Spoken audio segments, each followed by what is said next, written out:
Ó, gente, eu disse que não ia gravar esses dias, mas eu vou gravar um videozinho aqui para me esclarecer algumas coisas. Um texto bíblico que eu vi um homem lendo aí, ensinando, pregando. Aí eu vou esclarecer. Eu sei que lê a Bíblia, ou que escuta, você tem que prestar bastante atenção ao significado das palavras.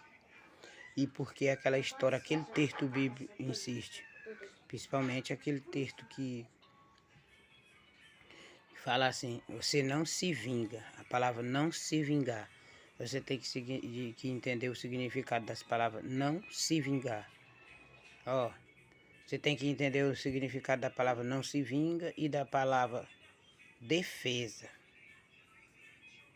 Defesa. Aí eu ainda digo assim, se você não deve, você não teme, né?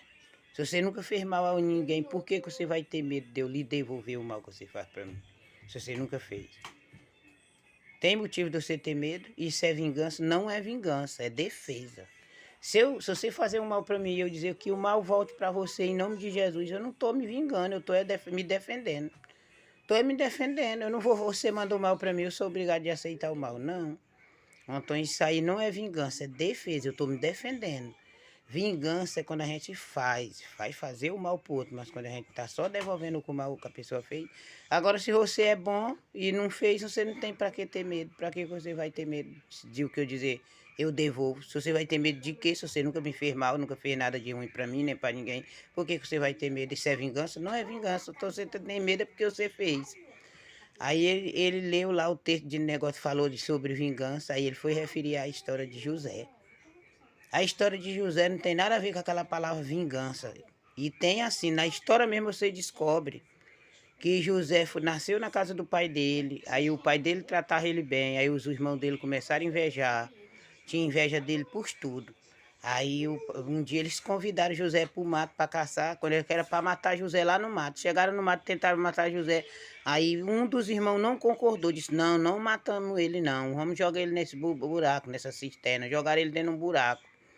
Quando o irmão chegou lá na frente, ele se arrependeu, voltou para tirar José do buraco, tirou José do buraco e encontrou uma pessoa que viaja no mundo, viajante.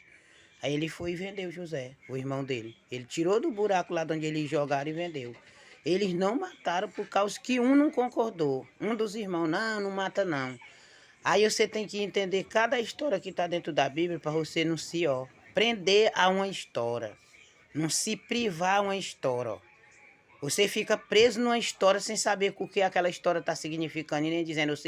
A pessoa lhe amedronta. Você sabia que tem história dentro da Bíblia que amedronta você, que você se priva.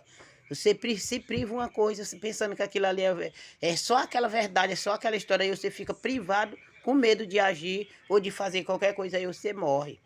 Você morre. Você morre, você vai esperar alguém lhe matar? Se alguém vir para lhe matar, você ou corre, ou você rebate.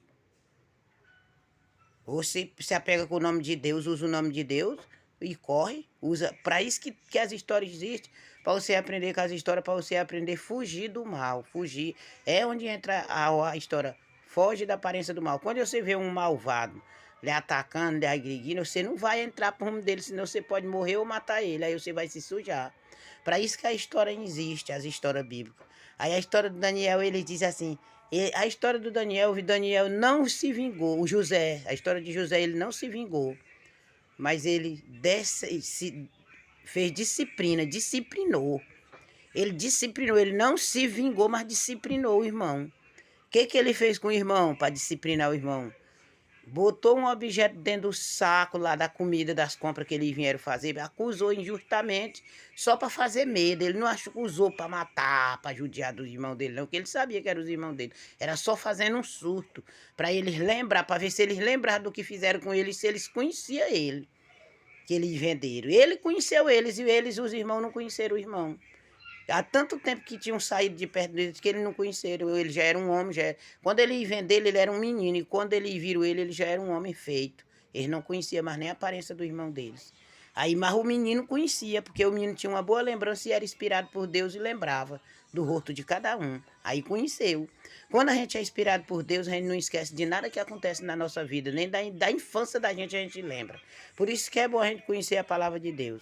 Aí ele fez aquilo, é uma disciplina. Ele disciplinou o irmão, botou um objeto dentro do saco, prendeu ele só para fazer um susto, para fazer um medo. Aí depois ele tirou e soltou e se declarou que era irmão. Aí choraram, se abraçaram e se perdoaram. É por isso que tem as histórias dentro da Bíblia. Os contextos, ó. Você tem que ter cuidado para entender o contexto da história e o significado que a história termina e o que ela representa na Bíblia e para nós. Tanto que ela representa na Bíblia como para nós. Você não tem nada a ver. A história do Daniel não tem nada a ver com aquele texto que fala de vingança. Aquele texto que fala de vingança ali é explicando detalhes de outra história, não da história de Daniel. Aí os espertos pegam e usam ela dizendo que é da história do Daniel. A história do Daniel não teve vingança.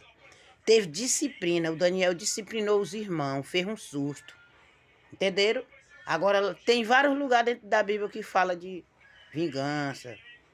Que fala de vingança.